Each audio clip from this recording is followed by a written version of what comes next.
What's up with y'all? Welcome to another episode of the Risky Powerhouse. I'm here with my boy, my brother, my youngest brother. Hey, this is my first guest that's actually a blood-related family member. So it's an honor to, have my boy on the show on his birthday. You know what I mean? Give the people something, bro. Let them know who you are and all that some good stuff. What's up, Risky Powerhouse? Name Kestan. How y'all doing? I guess let's lock in. Locked in. Hey, yeah, my boy. You know what I mean? We a big family. It's funny how we talk ball, man. Yeah. He the one that played. I ain't play. I was in the band. Like I told y'all in a couple episodes ago, I was in the band. That was my way through college. You know what I mean? My scholarship. That was how I got it done. So hope my mans can get it done in that particular department. Let them know, bro. Just give them a small sneak peek of what you like on the floor in terms of how you like to play, what you like to watch in terms of the players and all that good stuff. What drew you to basketball in its totality? What drew me to basketball was that at first when I first started playing, I could not play at all. I was so horrible, but I wanted to get better. So every day I went to the rack, hooping, shooting, everything, so I could perfect my craft.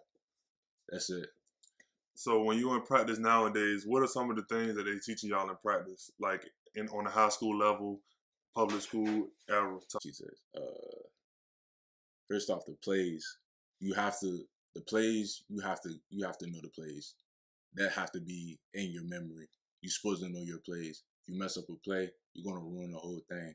So that's why coach wouldn't put you in. If you can't do the play, you can't play at all. So. Because when I go to a high school game, it just seems like to me everybody's shooting threes and trying to get fast break layups. Yeah. It really don't seem like people getting down and dirty on defense, like actually sitting in the chair one-on-one. I see a lot of zone. I see a lot of runouts, a lot of threes. In terms of the fundamentals of the game, I want to see get back to the chest pass, get back to the bounce pass, the overhead pass. Right. Those are the first three things you teach.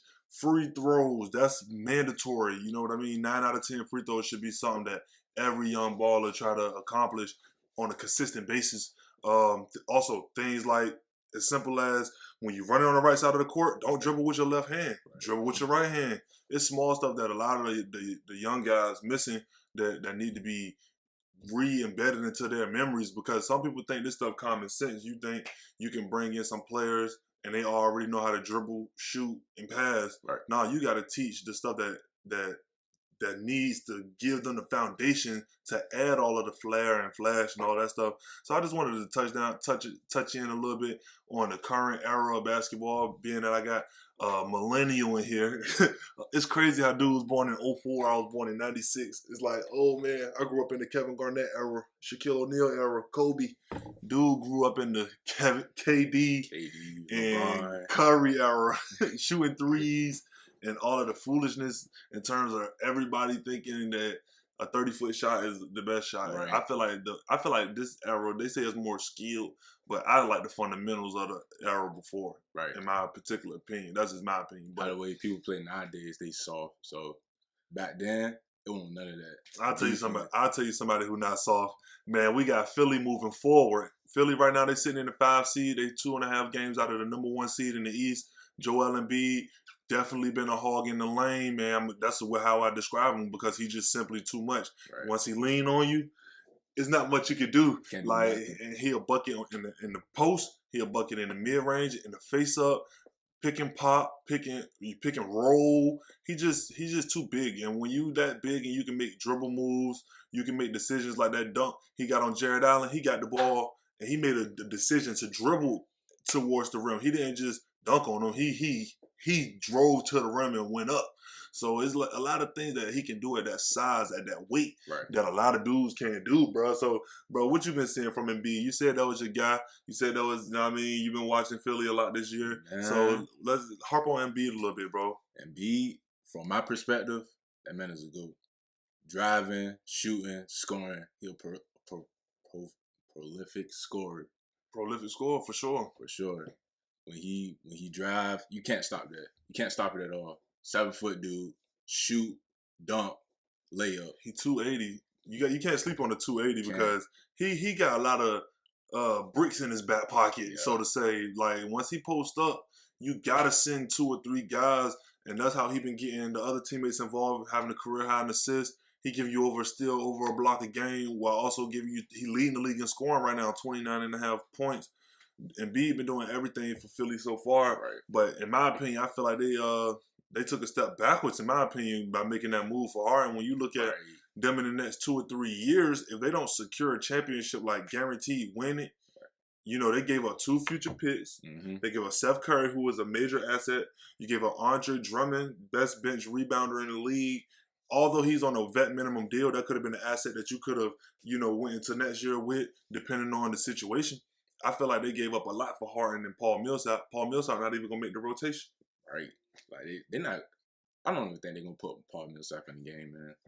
If they do put him in the game, he's gonna do his job. Like when he was with the Nets, they put him in the game. Bro put up some points. He was good with the Nuggets. He was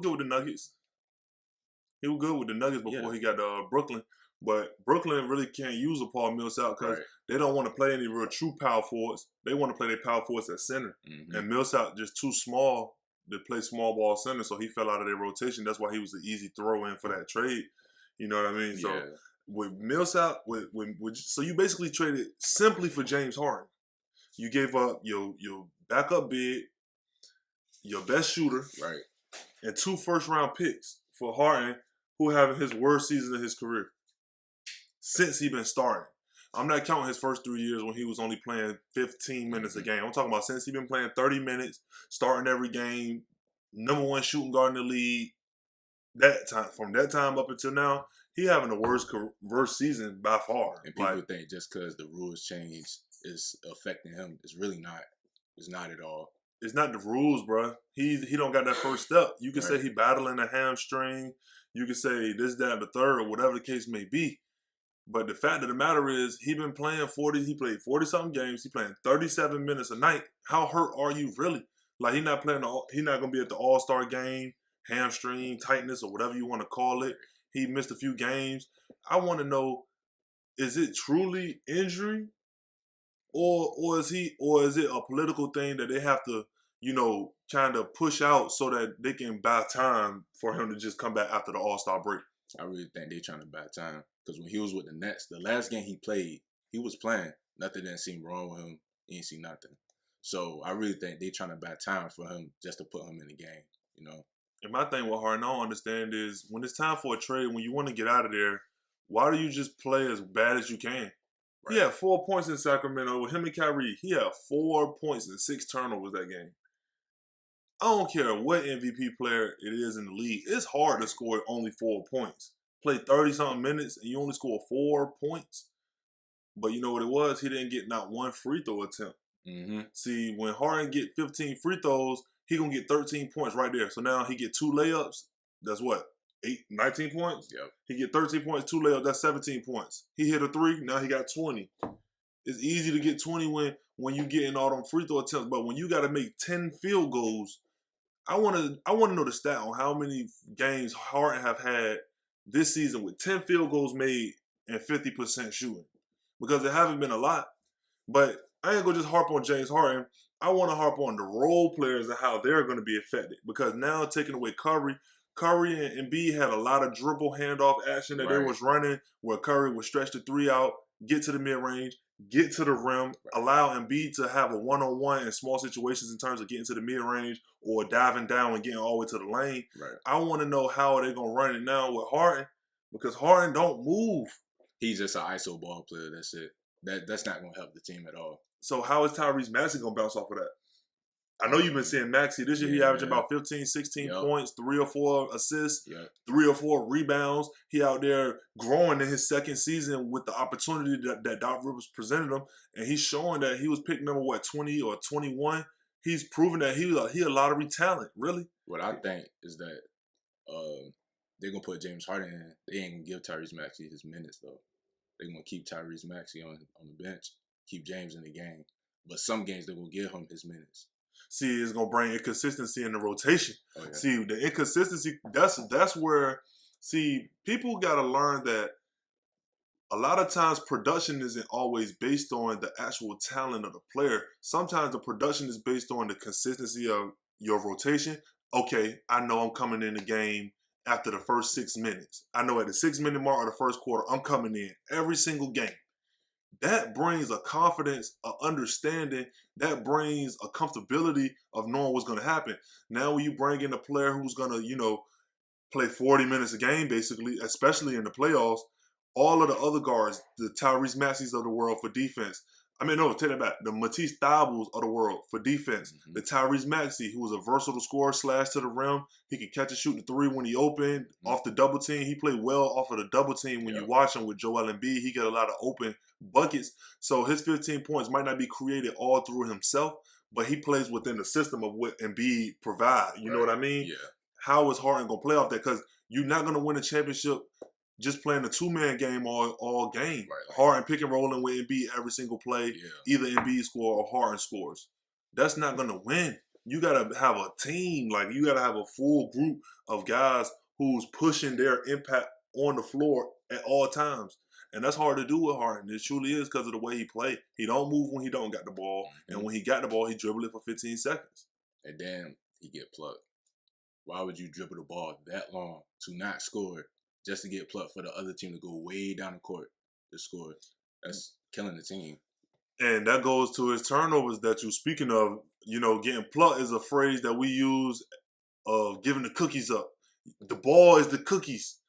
If you just giving it up, you let people take your pride, your manhood, the ball. You got to protect the ball. That's something that you should value to the highest extent, because when you turn the ball over, you give up more possessions to the other team. When a team get more possessions than you, they get more opportunities to score points. You get how points are added up in the NBA game. But what I'm saying is, if you lead in the league in turnovers per game, that means you have the least amount of pride in the league of protecting the ball. Chris Paul is the #1 assist leader in the league right now.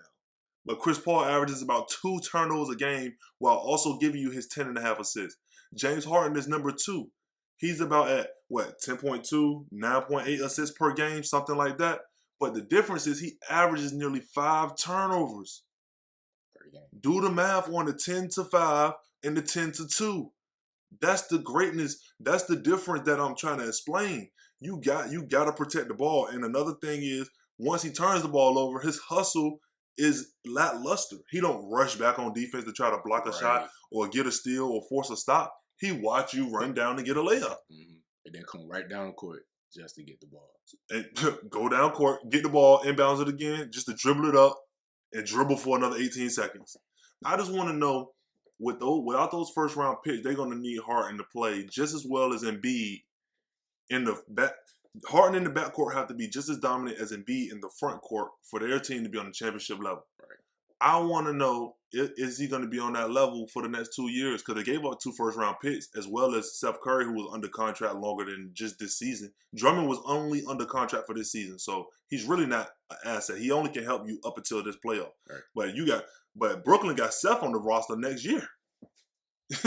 So is Harden going to be able to compensate the production that you lost over the next 3 seasons consecutively? And that's the true answer of, is that trade worth it? And within him being that level player, can they win? Do you think Philly gonna win the championship the next 3 years? See, here's what I think. If Harden plays how he's playing in Brooklyn, they not on the championship level. If Harden played like Harden when he played with the Rockets, but without the ISO ball, playing with the team, yes, they can have a championship. I think Philly got some real good pieces. You got Tobias Harris, who can still get 20. Right. Harden should be able to get about 23 and 10. Embiid getting 30, 10 to 12 rebounds, playing defense. You got Thibault on the perimeter defending, multi-position defender. You got Tyrese Maxey, who's probably going to become a 6-man bench scorer who can get 14 to 17 points a game, somewhere in that range.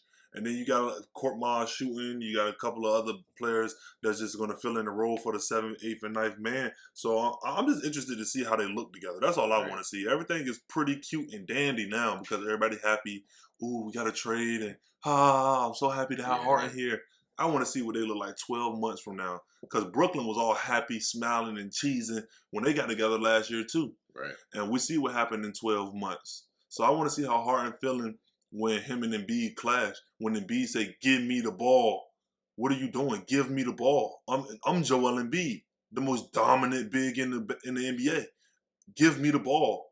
I need to have a higher usage rate than you. I need to shoot the ball 21 times. Harden, you need to shoot the ball 15 times. Yeah, it was cute to say, yeah, I'm the point guard. I'm not going to shoot a lot. Right. When you went to Brooklyn because you had KD and Kyrie. Now Philly needs you to score. Philly needs you to be a mismatch every single play. Create. I want to see how it goes because Philly making the push right now. They're in the 5 seed. Like I said, they're 2.5 games out of the 1 seed. And B is having the season of his life. You know what I mean? He been carrying Philly. I want to know, will Doc Rivers get over the hump? Because there's a lot of storylines going to Philly right now.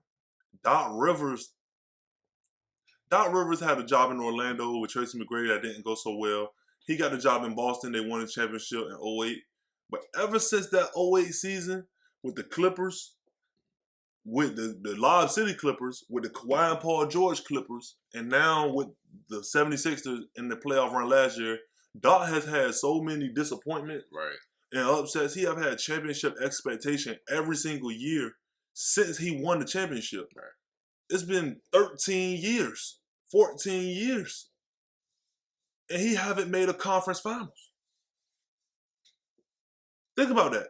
Since Boston won in 2008, they went back in 2010, and in 13 seasons, he haven't been back to the conference finals since. Since then. Doc, you got something explaining to do. Now you got James Harden, and it's not like he had a lack of talent. Right. You'd have had Kevin Garnett, you'd have had Paul Pierce, Ray, Rondo.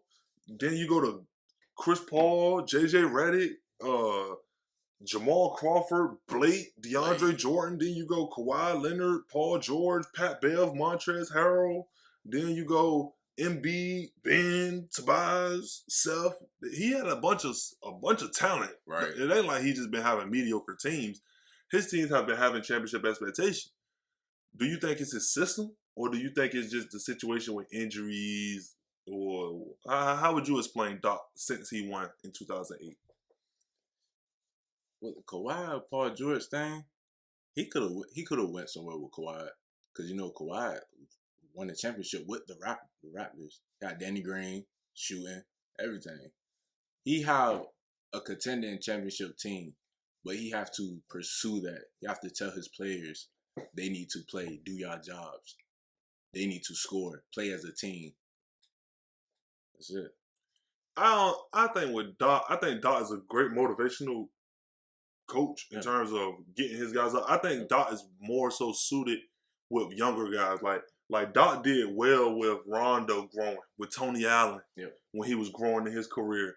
Doc did well with Tobias Harris. You know, he did well with, now we're seeing in Tyrese Maxey. Right. Doc get guys and he can make them into good quality players. Yeah. But in terms of getting a group and putting them together to win a championship, he got a lot of work to do. Right. He got a lot of work to do because the league have changed since 2008 and 2010, his last 2 finals appearances. The league have changed a lot, and there's a different way to win the championship. Right. I think at the end of the day, it's always going to come down to rebounding, defense, and having an MVP level guy who can, they don't got to be an MVP player, but they have to play at an MVP level. Yep. You get what I'm saying? You got to have that guy that demands a double team. He have had that a lot. Right. He got Embiid right now. And now with Harden playing off of that double team, there's a lot more pressure on Doc to get it done. If Doc don't get it done in the next 2 or 3 or 4 years, the narrative on his career going to change, even though he won with Boston. He's going to receive the backlash, everything. Real talk. So all in all, man, I think Philly is a great story to watch. If y'all Philly fans, y'all leave comments below. Let me know what y'all think on the trade. Yeah, if y'all made it this far in the video, y'all go ahead and leave a like. Subscribe to the channel if you're new. Yeah, me and my little brother, man. It's a blessing to have my boy on the show, man. Appreciate it. Appreciate you coming on, bro. It's a blessing. And it's the Risky Powerhouse. I just wanted to check in with y'all. We out of here. Have a good one. Subscribe.